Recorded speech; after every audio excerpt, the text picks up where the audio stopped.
Hi, my name is Glenn, U.S. Life Master.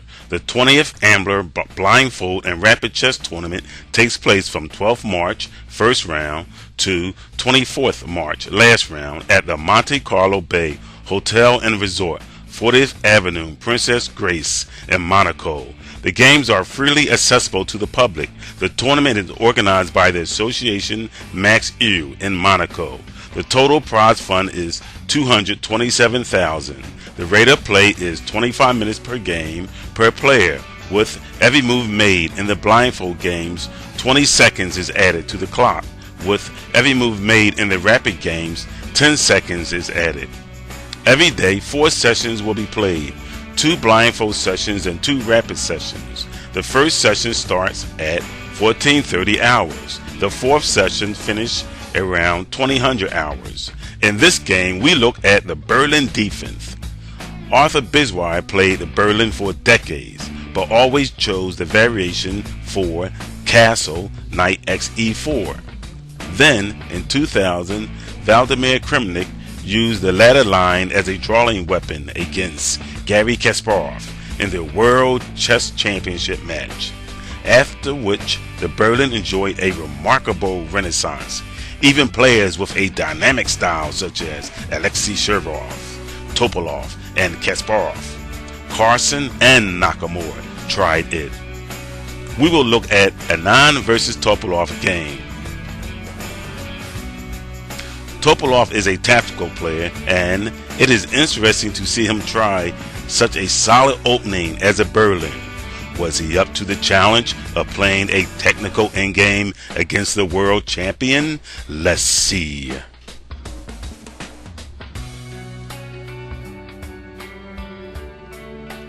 The Ruy Lopez or Spanish opening.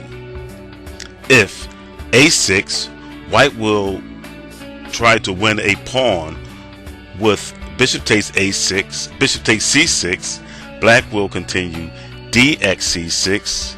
If knight takes e5, black will follow by queen to d4, attacking the knight on e5 and the pawn on e4, winning the pawn back with a good game. Therefore,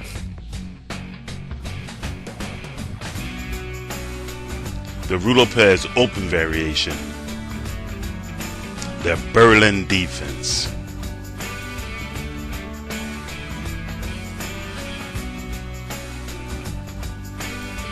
Let's look at this position for a second.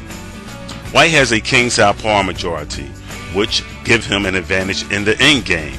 Black has 2 bishops, giving him compensation on his queenside pawn structure. Black's plans are to advance his queenside pawns, gaining space on that sector, and activate his bishops. White will try to use his extra pawn on the king side, creating a passed pawn. He hopes to get an e6 at some point because this weakens black remaining pawns. An interesting struggle is ahead.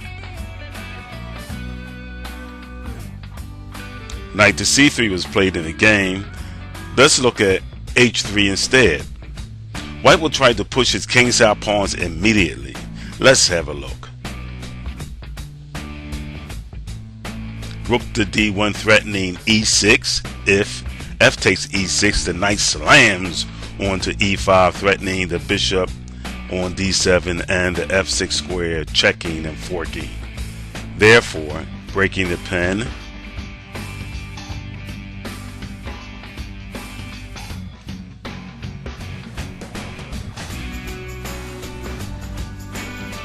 White wants to play it safe. He keeps his f-pawn overprotecting g4. f4 is more logical.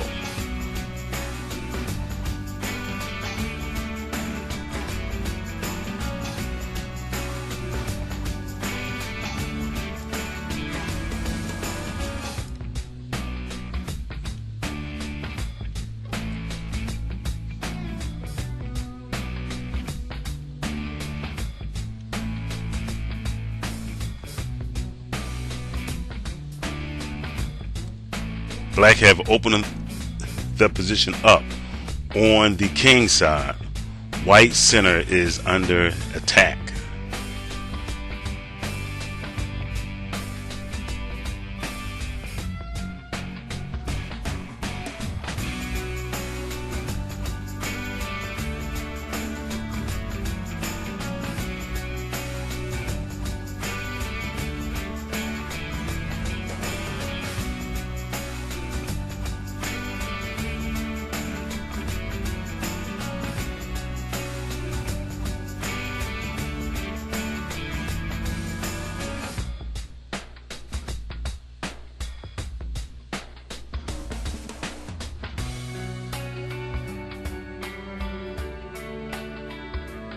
Look at the king's position. This is why whites lose this game, because of his king position is bad.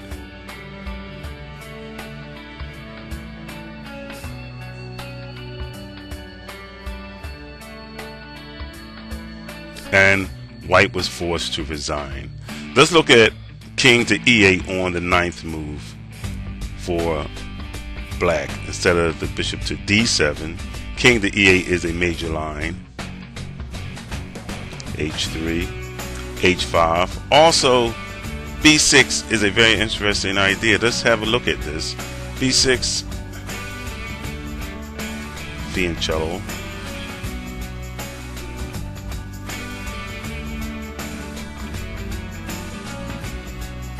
Check. Black is in trouble.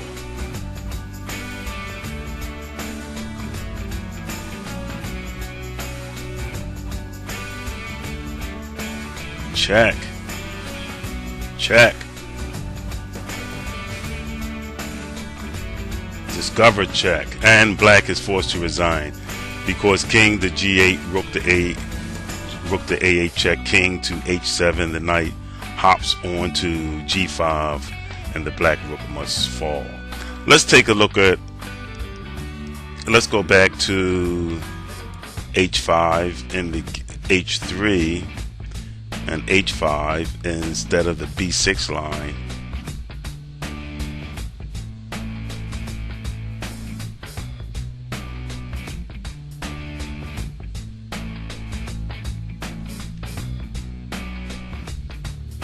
White is usually doing good if he can get in this move. With the addition of black's pawns on h5, his two remaining pawns become weak.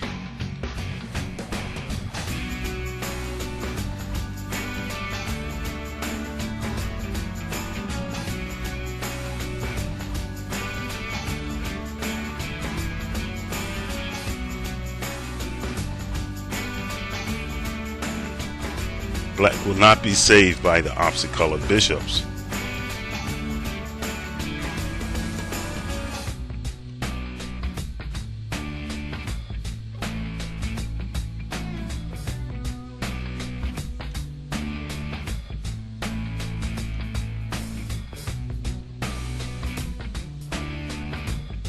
And black is forced to resign. Let's look at another game.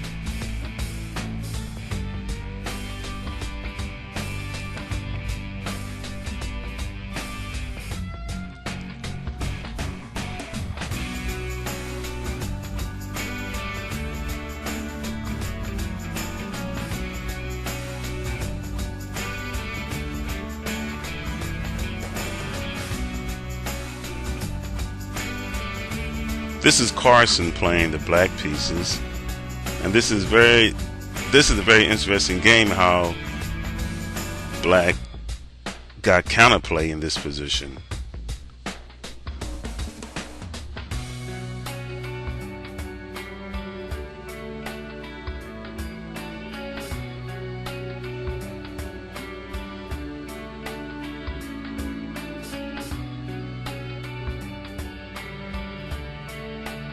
A nice move.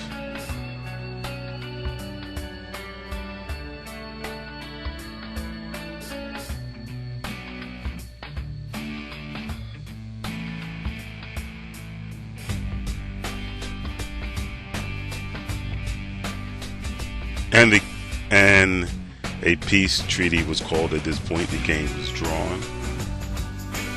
Let's go back to our main game. Okay, in the game, knight to e7 was played. h3. This is an old line that Topalov is playing. He get excellent play in this game.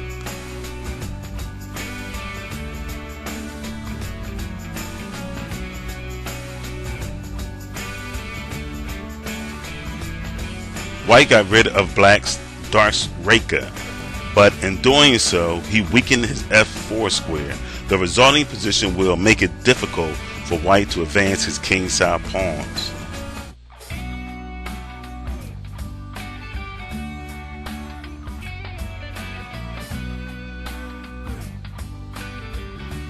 Black is doing good because of white's lonely e-pawn.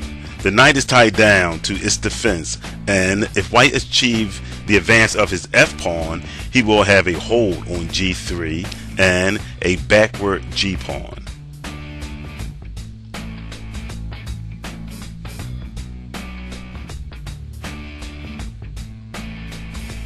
Black should be alright in this position.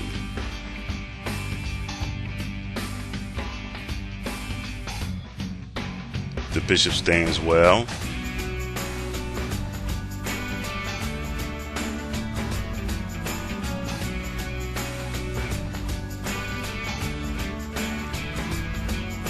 f6. This move might have been a mistake because it allows white h-pawn to freely march up the board. Maybe black should have kept his stance.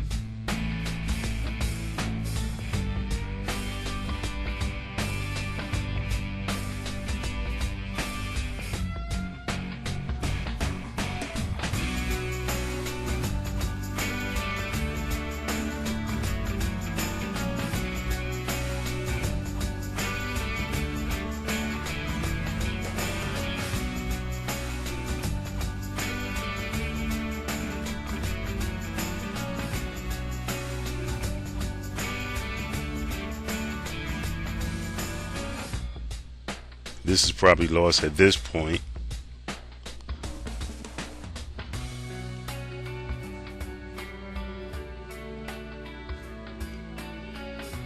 And black must resign because he cannot stop the pawn from queen. A nice blindfold game by the world champion, Anand.